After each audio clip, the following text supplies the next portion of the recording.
जी भाइयों नमस्कार। मैं वैद्य राम सागर चौहान आपको आज एक बहुत ही विशेष पेड़ों के बारे में बताएंगे। उसमें एक पेड़ बहेड़ा है। बहेड़ा जो है, हम आपको बता दें कि हमारे बागबानों में ये मिलता है और ये करीब करीब 25-30 मीटर लंबा यानी 80 से 90 फुट के पेड़ पाए जाते हैं। मैं इसकी बनावट के बारे में बता दूं कि ये पेड़ जो है बहुत लंबा, बड़ा होने बहुत लंबा और मोटा और बिल्कुल सीधा हो जाता है। अगर इसके पत्तों की पहचान आप करना चाहें तो महुए के पत्ते जैसा पत्ता मिलता है और बिल्कुल सीधा चला जाता है। फिर इसकी टहनियाँ फैल जाती हैं और वहाँ पर गुच्छे रूप में पेड़ बन जाता है। फिर ये जो है जाड़े के महीनों में इसमें हल्के हल्के फूल आते हैं गुच्छों के रूप में। फिर इसमें फल लगते हैं और ये जा कर के करीब दिसंबर और जनवरी में पकना शुरू हो जाते हैं, मार्च में गिरना शुरू हो जाते हैं। फिर इनको हम लोग ला करके, या आप लोग भी लाएं और ला करके इनको धूप में सुखवा लें। तो हम इसके बारे में आपको लाभ के बारे में बताने जा रहा हूँ कि इनका प्रयोग विधि क्या है और इनसे क्या क्या लाभ है। प्रयोग विधि यह है कि इनको लाभ लेने के लिए अगर हम अपने बाल काला करना चाहते हैं तो इनको ला करके कोट करके इसकी अंदर की मीगी यानी बीज को निकाल करके अलग कर देते हैं, यानी ऊपर के छिलके को कूट करके और पानी में भिगो करके या तेलों मिला करके अगर हम बालों में लगाते हैं तो धीरे धीरे आप देखेंगे कि हमारे जो बाल पकते हैं वो धीरे धीरे करके वो काले होना शुरू हो जाएंगे। और दूसरी बात यह है कि अगर हम ये विधि का लाभ उठाते हैं तो हमारे बाल बिल्कुल नए नए बिल्कुल निकलेंगे और काले काले हो जाएंगे धीरे धीरे करके।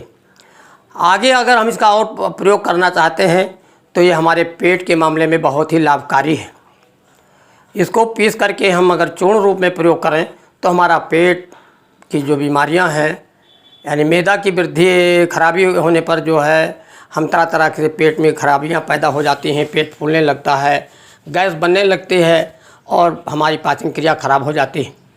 तो उस व्यवस्था में इसको हम चूर्ण बना करके गुनगुने पानी के साथ अगर हम फाँक लेते हैं तो हमारा जो है पेट बिल्कुल साफ़ हो करके और हमारी पाचन क्रिया ठीक हो जाती है।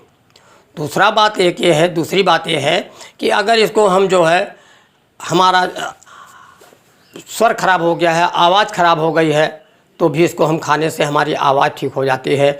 और ठीक होने का मतलब ये होता है कि जो गले में कफ चिपका हो रहता है श्वास नली से लेकर के और स्वर नली तक, इसके प्रयोग करने से ये जो है कफ की बीमारी भी ख़त्म हो जाती है, खांसी आना ख़त्म हो जाती है।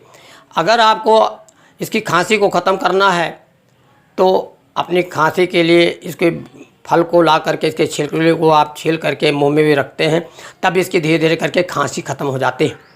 और श्वास और खांसी के साथ साथ जो कफ विकार मेरे गले में चिपका रहता है, अगर इसको आप ख़त्म करना चाहें तो ये बहुत ही साधारण आपको बात और बता दूं, इसके साथ नौशादर ला करके आप तवे पर पका लें और उसके चूर्ण को बना लें। पकने पर वो ज़रा फूल जाता है और वो शुद्ध हो जाता है।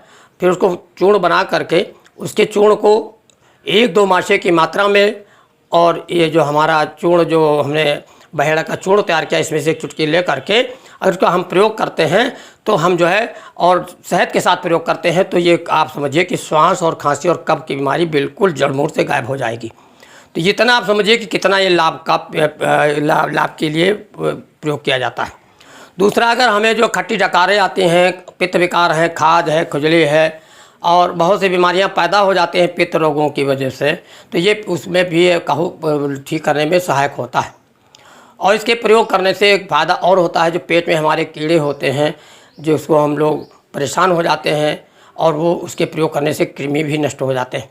तो जब ये देखते हैं कि ये इतनी काम की चीज़ है तो भाई इसको आप लोग जानें और पेड़ों की पहचान करके के फलों को लाएँ, फिर इसका चूर्ण बना करके आप तरह तरह से इसका अन्य बीमारियों के साथ लाभ लेने के लिए जानकारी लेते हुए और लाभ लें। ये बहुत ही कीमती पेड़ है और ये अमृत समान है। आगे आप देखेंगे, बताएंगे आपको कि ये जो है एक त्रिफला चूर्ण जब बनता है तो वही हरण बहेड़ा और आंवला यही है, वही इसका जो है बहेड़े का दूसरा नाम विविधता भी कहते हैं। कहने का मतलब ये हुआ कि ये जो चूर्ण आगे हम बताएंगे, आज तो हम बहेड़े के बारे में आपको इतनी थोड़ी सी जानकारी दिए हैं। फिर आने वाले वक्त में हम आपको आंवला है और हर्र यानी हरड़ जो बोलते हैं उसके बारे में भी जानकारी देंगे, और ये बताएंगे कि त्रिफला चूर्ण जो है इसी से बनता है। और जो उसमें बाल काले करने की बात हमने बताई, तो ये समझिए कि ये इसका जो है उसमें जो शामिल किया जाता है तब ये लाभकारी होता है।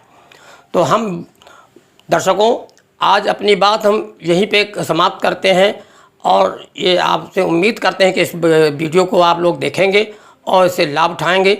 और अगर मेरी बात आपकी समझ में आए, अच्छा लगे और कुछ बात भाई, तो उसको आप सरप्राइज़ ट्राई करिएगा। आप लोग सब्सक्राइब करेंगे तो हमको ये मालूम हो जाएगा कि हाँ आप हमारी बातों को पसंद करते हैं और समाज हमारा जो है इससे लाभ उठा रहा है।